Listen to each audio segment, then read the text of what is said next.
Hello there, and welcome back to War Thunder. Today I want to have a first look at the new German top end of the line SPA at battle rating 10.0, which is in fact the second rank 7 tank next to the Leopard 2A5, quite literally also in the tech tree, which is the FlaRakPz-1. What a typical German word, right? What it means is Flugabwehr-Raketenpanzer 1. Now this FLA stands for Flugabwehr. That does not necessarily mean Flak, because Flak, the K, stands for cannon. This one doesn't have a cannon. It doesn't even have a machine gun. It only has 2 missile launchers. And they are different to what the Germans had before. So they are in the caliber of 175mm, and you have the stock SAM, which is the Roland 1, 900 meters per second maximum speed on the trajectory, which is not bad, 6.3 kilometer range, and 4.32 kilograms of TNT equivalent, creating 38 millimeters of penetration. Helicopters are rudely loud. Talking about helicopters, this is the advantage. Targeting helicopters and then sparking on them. Oh man.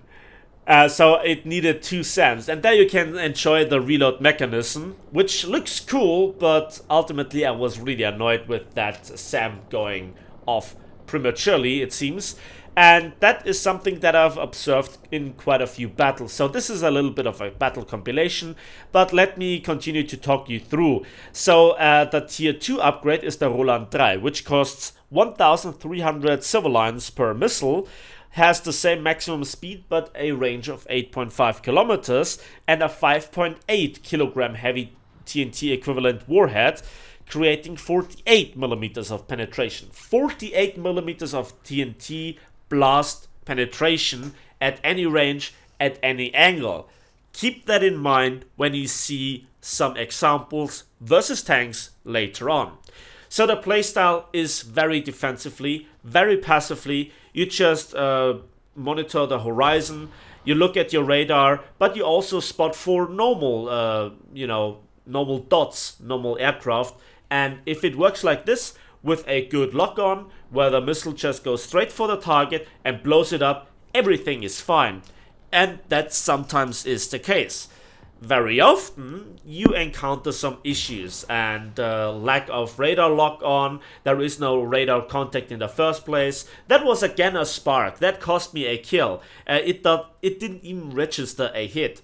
And that mostly I encountered when I didn't have a lock-on, but I guided the missile in manually. Again, thanks to the lack of radar lock-on. Again, no contact, and despite the radar antenna having a clear line of signal towards the target, it didn't give me a contact, so I had to go out of cover, and that was a critical hit with a 5.3 kilogram warhead on a P-80. That is frustrating because overall the reload takes a while, and you overall have only 10 missiles.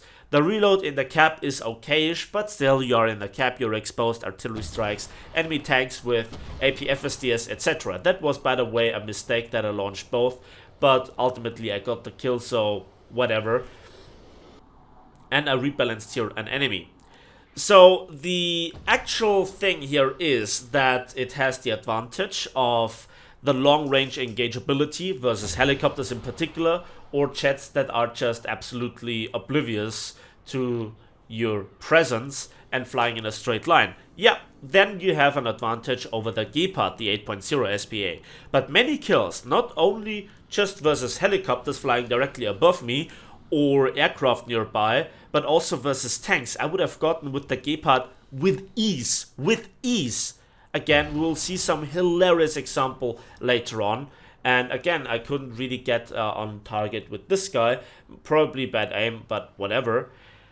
So I think that the tank still has a place. But I don't really see the battle rating of 10.0 because it is far from the performance of the ADATs or the Tunguska and or the automatic for that reason. So it should have a lower battle rating because it has absolutely no anti-tank capabilities whatsoever because of this obvious HE nerf. Now, let's just have then a look at the results, and for the 4 kills I got 27,000 silver lines, but a nice amount of RP with a 10% booster. Another example is this one. Look, that's a clear launch and a direct hit on a helicopter. And I don't get the kill on this guy. That is frustrating. Here is an example where I actually misplayed a little bit. I was writing down some notes on my sheet of paper to just collect some thoughts, which I then can present in this video. So I was not noticing here the radar contact, but that is now a good demonstration of why sometimes it is really strange. Look, I have now a clear contact. I could shoot down the target, but I am AFK practically and I don't notice it. And now that blob is slowly disappearing despite getting closer, despite being above me. I don't know if this is due to limited radar angles. I have no information how it works, yet it is like this. And again, very often I have the weirdest contacts. When I am between buildings I have a radar contact, but when I'm in the open I get no contact. It is a typical Gaijin implementation. Somebody didn't double check it after release. Now the ping is back, or the contact, and I hear the bomb, and yeah, that's a PE-8, and he just dropped a bomb, I assume, on me. So I tried to get out of the way, and I don't have a radar contact. I cannot mark him. I mean, I could launch the SAM, but it's just the demonstration here. Now I have a contact. And I have to come to a complete standstill, and then I can launch the SAM. Yes, it's not the greatest proof of skill to shoot the PA down with a SAM, but it's satisfying, isn't it? Yeah. And there is another World War II bird, and let's see what we can do about this guy. So, yeah, it is useful, it is needed for the Germans, yet it is far from the performance of an automatic, of a Tunguska, or from the new ADATs for the, well, Americans. So let's quickly talk about the chassis. Basically, you have the chassis from a Begleitpanzer 57, and you strap a radar on it with some launch tubes, and that's basically it. Yeah, and so you have the mobility and the armor of the Begleitpanzer, which is not bad, but way too slow for top tier.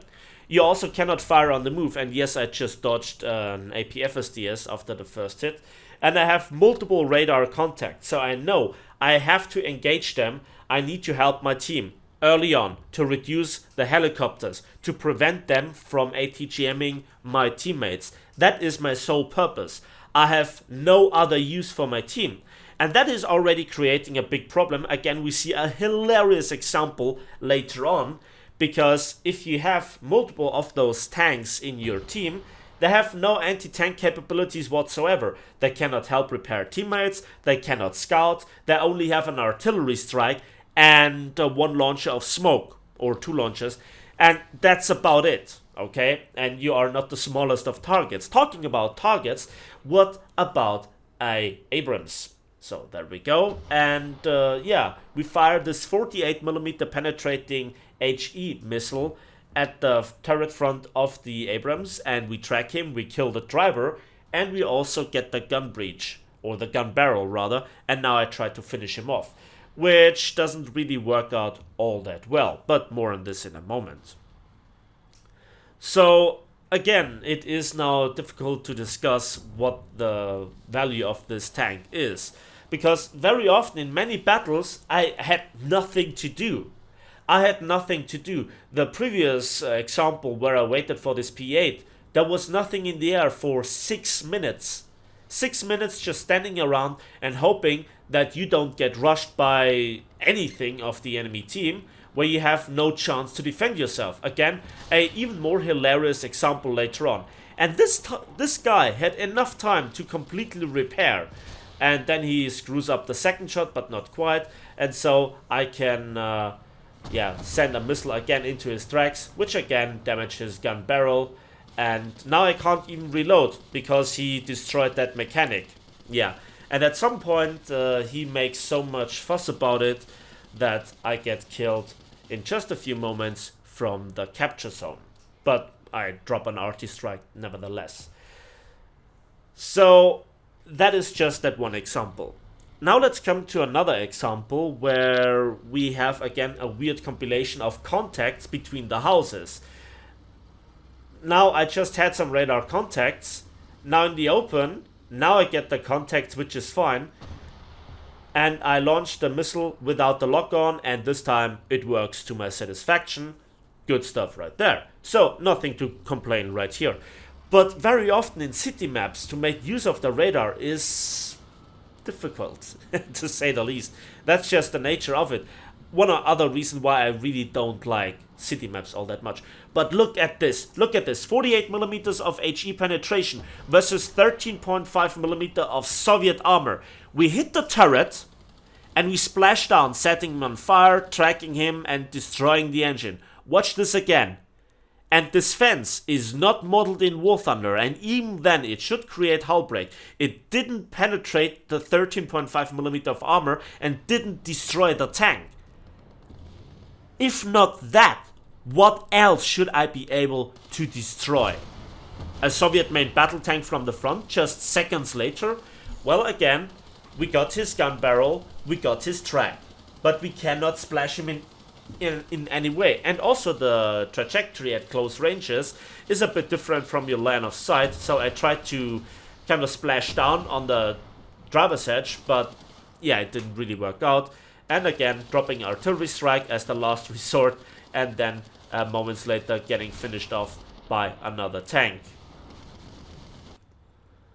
So yeah, what do I think about this? So far it sounds negative. The radar doesn't really work. The penetration of the HE shells or the HE missiles don't really work. You have no defense versus tanks whatsoever, no impact in the gameplay. If there are no planes in the air or helicopters, you have no purpose for your team whatsoever. It sounds really negative. But the good aspect of this thing is that now the Germans have a defense versus all the other nations' helicopters as well. The problem is, which we'll see right here, is that recently the German teams are spamming helicopters like crazy. Yes, you're seeing this right. This is 13 Axis players consisting of 6 helicopters and 2 SPAs. Guess how this match went? Guess how many kills those helicopters made? Let me give you a spoiler. Of these 6 helicopters, 3 crashed, 3 were shot down, and only 1 of them managed to get a kill. So 6 players were dead right from the start. You can imagine the joy that I had in this game. That is actually that game. That's actually the end of the video, if you will. And I'm just showing you the 4 kills. Again, need to manually guide in the missiles because the radar just doesn't work. And if you have a radar contact over the horizon, the contact point itself is way below. So you must not aim for the green marker. Just saying this. So I think it's nice. If you like a relaxed, campy playstyle to support your team from cancerous air threats, then yes, this thing is something for you. But it is far from the performance of the Tunguska, the ADATs, or the automatic therefore, and it just lacks flexibility. And that is how it is, so I don't understand the battle rating. I think it would be perfectly fine at 9.0 or even 8.3. And that is the end of the match. That is the end of the video. So thanks for watching. Thanks for listening. I hope you enjoyed this video. Please give it a like if you did. Subscribe if you want to see more. And we'll see each other on the waves, in the skies, and on the battlefields of War Thunder.